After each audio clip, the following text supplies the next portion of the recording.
Welcome back to Ex-Theremintal, my video blog about the theremin. This is video 2. If you haven't seen video 1, I recommend you follow the link over there so you know who I am, what this is, and why I'm making a recording of it. So this is video 2, and this is being recorded on day 3. I haven't had as much time to practice with the theremin as I would have liked, but I have spent some time playing around with it.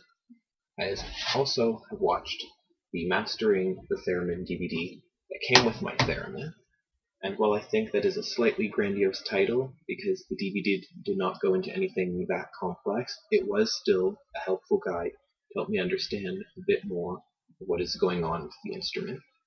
I've also watched the first of the instructional videos by Thomas Grillo, and you can follow the link over there to get the instructional video, as well as follow the links to his performance videos.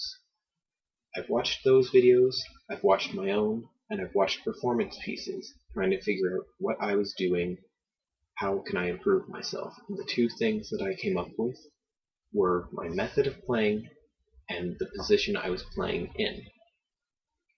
When I originally played, I was moving my hand and my arm back and forth, and this does not allow for much precision, especially when you're trying to play low notes, because then the elbow is closer to the antenna than the hand, which will then be picked up rather than the hand, causing a different note than what I'm attempting to play.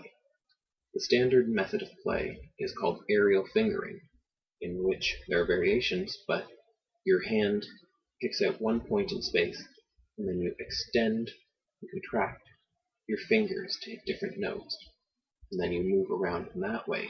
That way you don't have to move your arm back nearly as much as you would otherwise. Also, originally, I was playing across the board of the theremin, from the left of the antenna over in a straight line, which I found in my own experience wasn't that precise.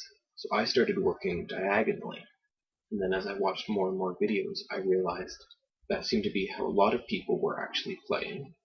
And then I did more research and found out it does tend to be the standard. It's hard to tell on the video, but when I'm playing this time, I'll actually be playing from my shoulder to the theremin, which is a diagonal of almost 45 degrees from the edge of the theremin. So I've toyed around a bit on some basic aerial fingering, and we're going to hear my attempt again at performing Ode to Joy using that method now.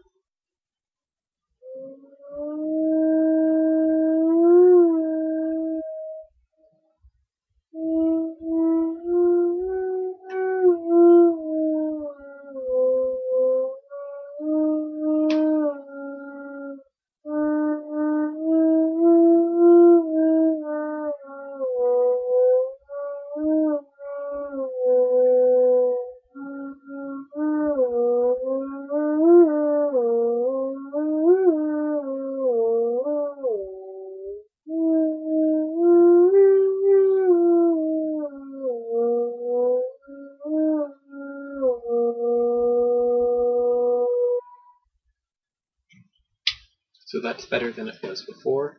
I thank you for joining me on Ex-Theremintal, and I hope to see you around next time.